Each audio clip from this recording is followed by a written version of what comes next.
I found out my wife has been having an affair for at least 2 months on Valentine's Day. Please take a moment to support the channel by hitting the thumbs up. We have been married for 1 year and known each other for 2. I met her after I separated from my ex. I started searching online and we matched. Couple of days later we went out on a date. After several dates, we made it official and started a relationship. We dated for a year before I proposed because I saw some potential in her. She had a minimum wage job at the time, and I encouraged her to go to school. She soon started going to school to become a respiratory therapist and get a career, so she started internship at the hospital. Everything was going fine up until few months ago after she started her job at the hospital.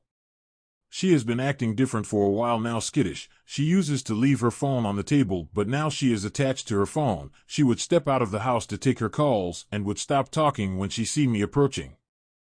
She started coming home late, making excuses about work and school being stressful, and would have long gaps between the time she leaves work and the time she gets home.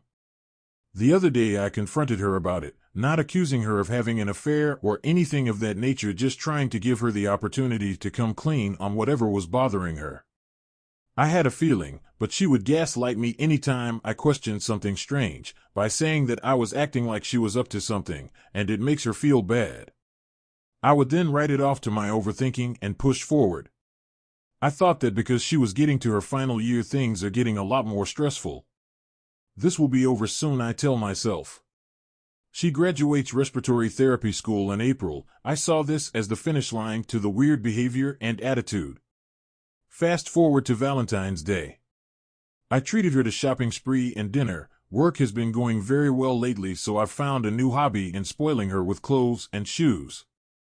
Once we got home, I wanted her to feel special because I thought she was working so hard to get her degree while doing her internship. I was proud of her. I gave her a full body massage and she falls asleep early.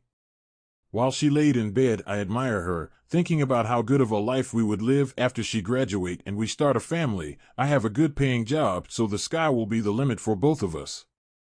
As I was preparing to go to bed, I have the sudden urge to go through her phone. She has always slept with her phone under her pillow or hidden somewhere, but because of the massage she was more relaxed and let her guard down. I open her Instagram and find out that most of her followers are men, and she had been direct messaging a lot of them. One in particular was her coworker. She was apologizing to him for not being too active when they were intimate, and was telling him that she would F his brains out the next time. According to what I saw on the messages, it appears that they both did it at the hospital and in the hospital parking garage. All those times that she had been coming home late, telling me that she was working or at the library doing homework, she was busy effing this guy. I scrolled through her direct messages, and the people she was chatting with were all men, giving her compliment and telling her how they would like to F her. She even reacted with a heart on some of the messages. My whole world was shattered. I couldn't believe that I spent 2 years of my life living with a narcissistic, manipulating woman that I called my wife. I just gave her a massage and a shopping spree for Valentine, and every day she goes to work to F her real lover.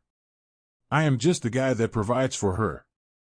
I felt betrayed. The affair partner wasn't even on my level. Yes, he was much younger than me, just 21, but I didn't understand how she could just throw everything away in our relationship like that. Maybe because she thought she wouldn't get caught, or that I am dumb enough that she could gaslight me through our marriage. And to make matters worse, she is the one that was chasing him. The affair partner has been trying to cut it off. She has been chasing him, telling him that she misses him.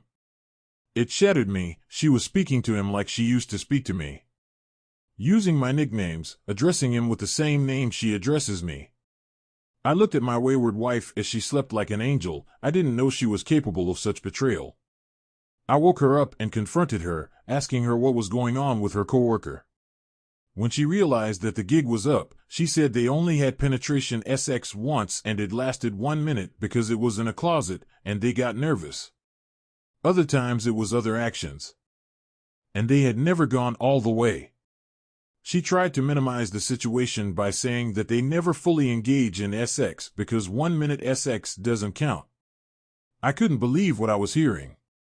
We have been married for a year and she thinks it okay for her to do other things with another man and just having 1 minute sex, and I will look past it. Of course, I knew there was much more because the evidence was on the messages. Part of me wanted a revenge to ruin her. Report her to her job, have her fired, and kicked out of her RT program.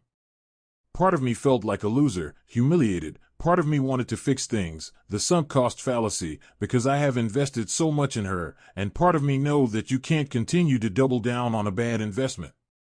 I was heartbroken. I sat on the bed and cried. She apologized and told me that she will block him and that by April she would be graduating, and that our relationship would survive this. I looked at her with tears in my eyes and asked how if she seriously think we have a relationship after this betrayal. She said we can work on it. I told her that she should sleep in the other room for the night, and we are getting a divorce. She had the look of shock on her face like she didn't expect me to divorce her after this betrayal. She continues to beg as I forced her out of our bedroom and shut the door. I couldn't sleep that night. I cried. My whole life was ruined. We have planned everything. We have even named our future kids. It would have been so easy to listen to her and reconcile. All the muscle in my body wanted that. My heart wanted that because I still love her. But my head tells me that this same woman lied and gaslighted me all this time. Even when I was suspecting that something was going on, she made me seem like I was crazy. That was one of the longest nights of my life. The following morning, she was still crying. I felt like staying home for the day, but I went to work so I can focus on something else, but I couldn't run away from my problem. While I was at work, I searched for divorce attorneys online, but I realized that I could serve her myself and file for the divorce myself, and it would be cheaper. I went to the courthouse and filled out the form. The only asset we have is the house, and we barely had equity in it because it's only being a year since we bought it. When I came home that day, I served her the divorce paper and asked to sign it, and she refused, thinking that we could still work on our marriage. She knew I was serious the following day when I moved her stuff out of the master bedroom, which didn't make any sense because I moved out of the house the following day because I couldn't stand to live in the same house with her. I contacted a real estate agent, and I am planning on selling the house. She had yet to sign the divorce papers because she is hoping that I will reconsider, but that would never happen. I feel really sad now because I don't think I would ever trust any woman. I am not getting any younger, and if a woman that I trusted so much and didn't suspect would do something like this, then what's the point of investing in a woman and dating again? Please take a moment to support the channel by hitting the thumbs up button for more stories like